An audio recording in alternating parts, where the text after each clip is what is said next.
everyone, movie, game, whatever fans you are. It's that time of the year again, October, which means Halloween Horror Fest. That's right, we're talking top 10s, 5s, game review or two, let's play video or two. Yep, it's going to be a marathon of Oktoberfest fun, starting with, well, a top 10 list. Unfortunately though, it's going to be a bad list. Obviously, a couple years ago, 2 years ago to be exact, I did a top 10 list and a couple honorable mentions of what I thought the, well, best alien movies and best zombie movies are. And, well, now I gotta do the worst. Well, only the worst alien movies this time. Yeah, there's a ton of alien movies. Obviously, you already saw the ones that I thought were the best. Now, I gotta do the worst, so it's only customary to, right? I mean, there's a lot of bad alien movies out there. Keep in mind, they don't have to be theatrically released, and obviously only one per franchise, if you know what I'm talking about.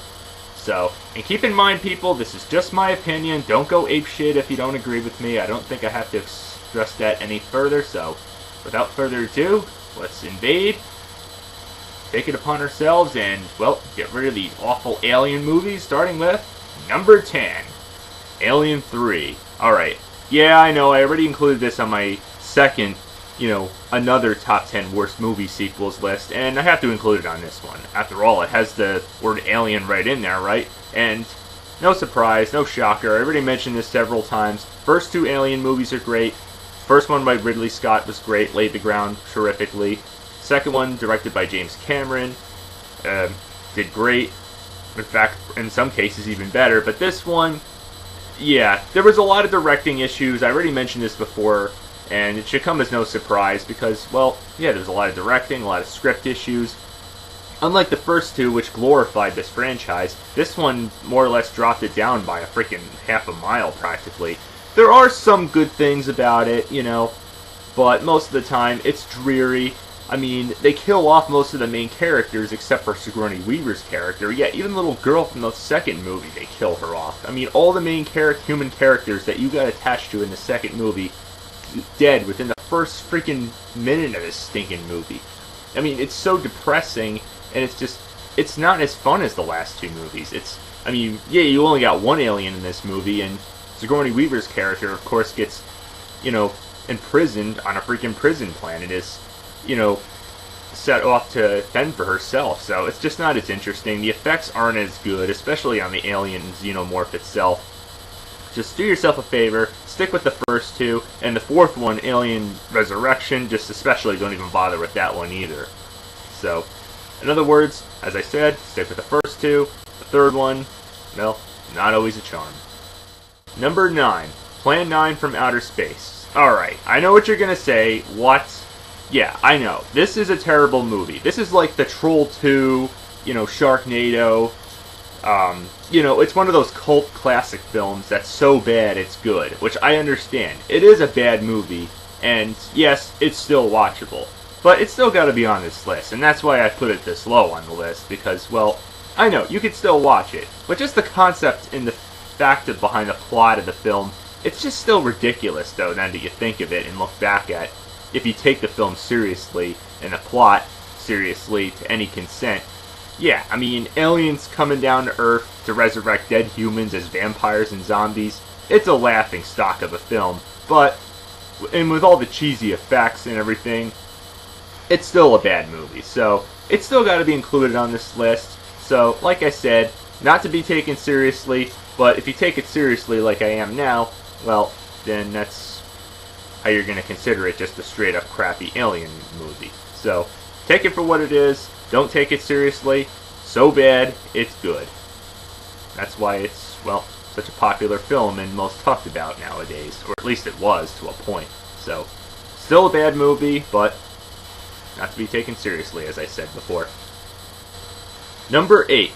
The Day the Earth Stood Still. No, not the original 50s classic, and that still holds up and stands the test of time, even though it's in black and white. No, I'm talking about the 2008 remake. And yes, I did not thoroughly enjoy this movie. I'll give it credit for some aspects, but when I saw that Keanu Reeves was going to star as the alien, and I know they got to change a few things around. The original was Cold War related. The alien came down, and that was a great concept, by the way. I mean, It was a peace-loving alien.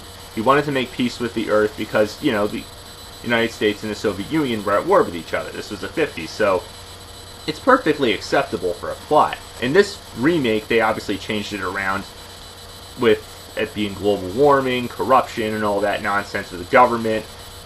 You know, it's a believable plot, but in all respects, it just didn't pan out as well as the original. I mean, I can accept the fact that, of course, it's in color this time around, but a lot of the CG effects just make it stand out like a sore thumb. And I don't know, Keanu Reeves just didn't really make the plot any better. I mean, he can act for some films, but for this one, I just didn't think he was the right choice. So, some good things about the film, but that's why, again, it's this low on the list.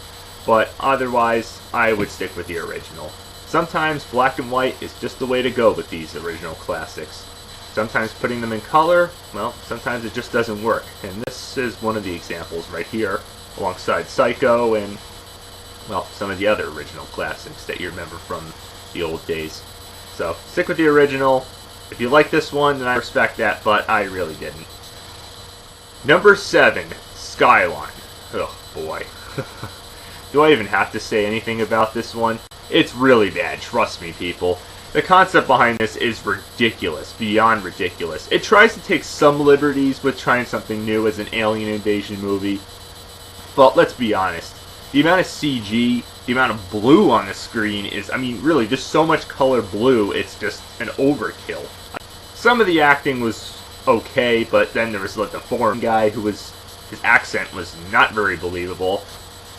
Of course, you had the relationship between the two main stars, who were about to get married. They were on their, you know, vacation, and the wife got pregnant, and that's kind of a believable plot, but with all respects to this film that tries with some new ideas, it just doesn't pan out too well. And for the most part, I like how, you know, they destroy the alien ship, and then it just comes back, and then the way they just take over everything, and there's no basic, you know, humans don't go against the aliens, and basically they end up losing. And I know there's going to be some spoilers in half of this list, so be alert, but I don't think it really matters, because yes, they tried to hint a sequel at the end of this movie, which was even more ridiculous than ever. I mean, the CG was so bad in this, I didn't even want to watch a sequel after watching this crap.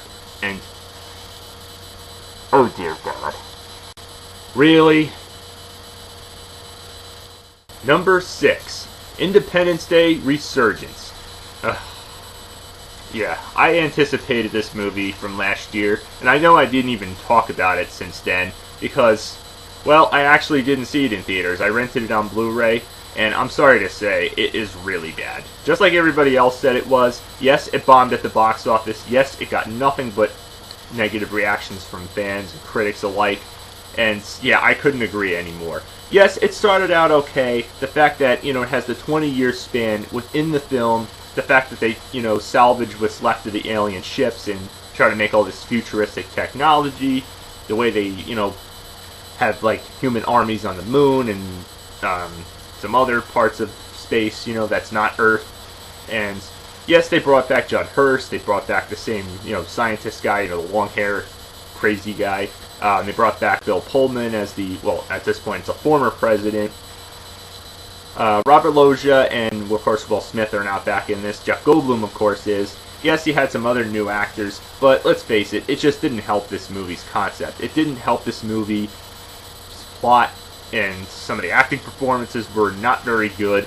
I mean, even the last quote of the movie should pretty much seal the nail in the coffin with this stinker. I mean, I'm sorry, it just didn't do it. Even after waiting 20 years, and even with the same director, who's pretty much made nothing but crap over the past couple of years, I mean, he's really not been at his best anymore. Sorry, Roland Emmerich, but you broke our hearts. Yes, I enjoyed the first one. It was good popcorn entertainment. I mean, it was cheesy fun, I should say. But this one, it's just cheesy throughout, and just straight up a terrible sequel. Not worth waiting for. You disappointed us. Number 5, The Fifth Wave. Another film I anticipated from last year, and I'm sorry, this one was even worse, as you could tell, because it made the spot for Independence Day Resurgence. Yes, it starred Chloe Moretz-Grace, you know, same actress who played Hit Girl from the Kick-Ass movies, and it looked cool. I mean, fighting aliens, I expected some action and stuff, but yes, it's based off a book series, but I try not to let it worry me too much, but I'm sorry, this one was just a snore fest. Instead of being a straight-up action movie, it ended up being a lousy teenage drama and somewhat of a romance movie. Yeah, pretty much almost on par with Twilight. And might I dare say almost on par with 50 Shades of Grey? Okay, no, not that bad, but yes, it is really boring. I'm sorry, there's not much excitement in this film. I mean, yes, you have the same boy from Jurassic World, but what does it matter? I mean, it didn't help the awfulness of this movie. It just nearly put me to sleep. I mean, yeah, all I could say is just wave this one by, I should say. Yeah, pun intended right there. Number 4, Darkest Hour. Do I even have to say much about this one? Yeah, aliens that are lightning. At least that's what it looks like, judging by the trailer, right? And I tried not to let the trailer, even though how bad it looked, let me down and keep me away from enjoying this film. No, I didn't see this in theaters. I actually watched it on TV. And I'm sorry to say, I agree with the bad reviews on this one. Not only are the characters annoying, not only is this almost on par with Chernobyl Diaries, I mean, with, characters being in, Russia or whatever it was in parts of Europe, but I'm sorry, it was boring. It tries to be that whole, do that whole concept with kind of keep you on the edge of your seat because they have to avoid being hit by the alien, or the alien lightning. Yeah, because like I said, you don't even see the stinking aliens. It's that boring. It's that bad. I'm sorry. Just Darkest Hour? Yeah, it'll be your darkest hour if you sit through this pain-in-the-ass film.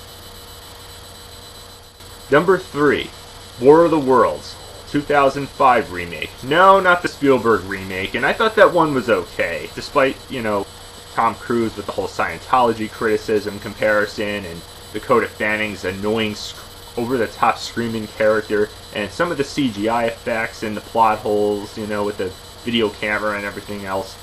I thought that one was okay. Nothing will ever top the original 1950s classic. We know that for sure. We can definitely establish that.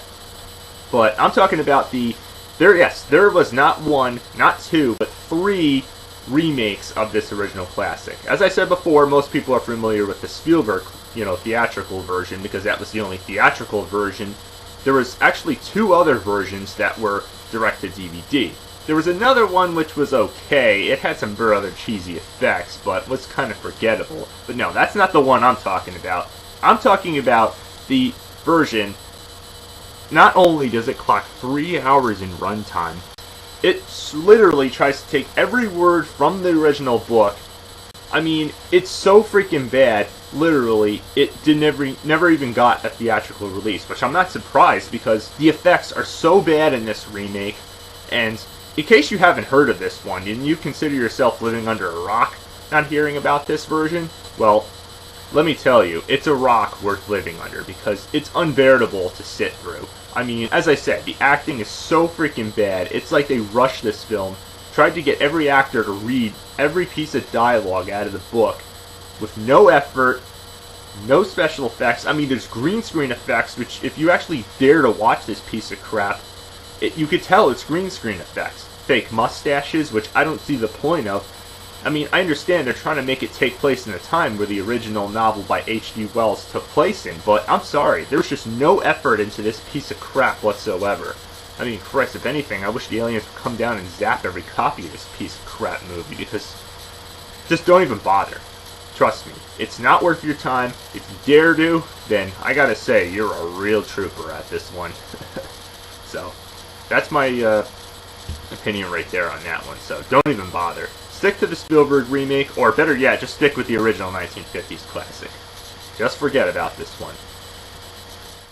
Number 2, Battlefield Earth. As I mentioned with Scientology, yeah, with War of the Worlds, you think that was bad? Yeah, feast your eyes on this one, starring John Travolta, another big actor who's known for Scientology. And yeah, if you don't see a relevance between this and Scientology, then I don't know what's wrong with you, because pretty much that's what this film originally was set to be. It was set to be based off the science fiction story by L. Ron Hubbard, the famous man behind Scientology himself, and wow. People are right than ever, and critics are right to make this was not only the biggest Razzie winner of all time, it is just beyond terrible. Yes, you could watch it and look at it as a really bad comedy, you know, so bad it's good. But wow, you still can't ignore the facts behind this. I mean, John Travolta, how ridiculous he looks as a friggin'...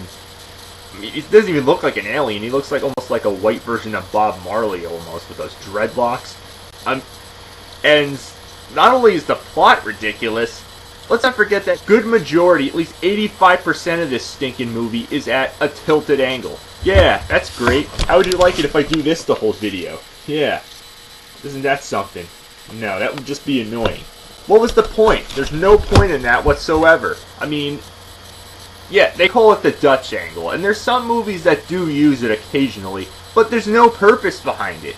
I mean, yeah, I know the Nostalgia Critic already reviewed this, and he ranted about it, but it's really ridiculous. The plot's ridiculous, it makes no sense, it is just a laughing stock beyond comprehension for any Alien movie. Well, almost, I should say, because it's only the number 2 worst Alien movie in my opinion.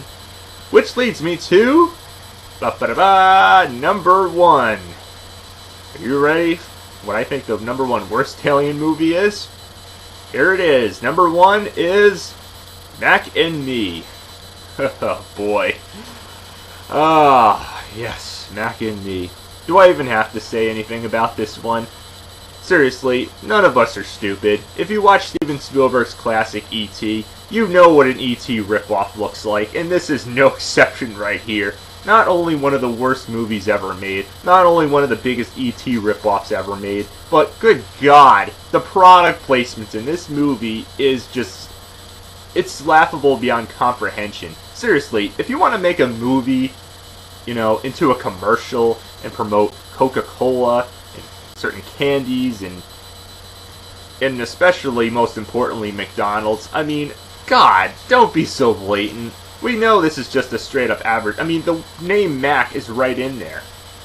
You know, from McDonald's. Yes, the dance party scene at McDonald's. It's just, that's all it is. It's a freaking product placement movie. That's all it really is. Not only are the effects laughable, not only is the plot laughable, and yes, Jennifer Aniston had a freaking cameo in that McDonald's scene. Seriously, I've never seen anything more worse than this. So again, you can consider this one of those so bad it's good type of movies right alongside Plan 9 from Outer Space and Battlefield Earth. But seriously, this one, I ain't got much to say. And yes, they even almost made a sequel to this stinker. They shelved it and then thankfully eventually canceled it. So, yes, that should say a lot there. I mean, yes, of course, E.T. did have product placement with Reese's Pieces, but that worked. This movie... trust me, it just doesn't. It steals from that movie's idea, and yeah, even that movie had a sequel planned to it, but thank the Lord it got canceled because Spielberg was too smart. I mean, I don't know how Spielberg didn't sue the directors for this stinking movie, but that's really not my business. All I could say is, that's why this movie, Mac and Me, is number 1 on the worst Alien movies list, at least in my opinion. So, that's my opinion right there, people. Till next time, keep watching.